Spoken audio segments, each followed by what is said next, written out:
welcome back. Michael Harding here from the Academy of Financial Markets. In this lecture, I'm going to explain the difference between bull and bear and long versus short. Okay, so I'm sure you guys have heard we're trading in a bull market or bear market before, or the trend is bullish or bearish.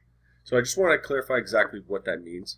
So if we take a look at this pair Euro USD, this is on a 5-minute. I'll just switch it over to a daily. Actually, I'll switch over to 1 hour. So on the 1 hour, this is considered we are still trading within a bullish trend. So we are trading within an uptrend.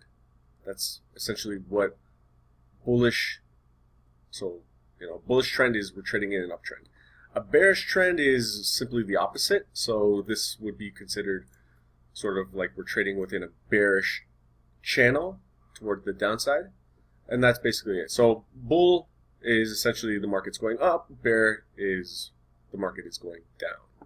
Okay, and the difference between going long versus short, let me just explain that. So long doesn't mean I'm holding onto a long-term position.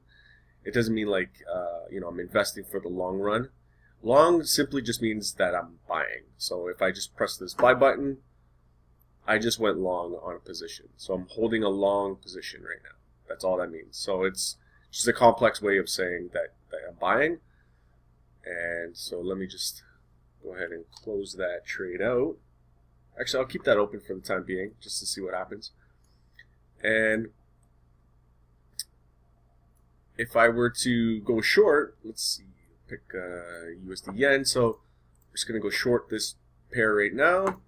I just sell it. So now I'm short selling USD yen. So I'm short USD yen and I'm long Euro USD. That sums up for this lecture. In the next lecture, I'll explain pips, spreads, and broker commissions.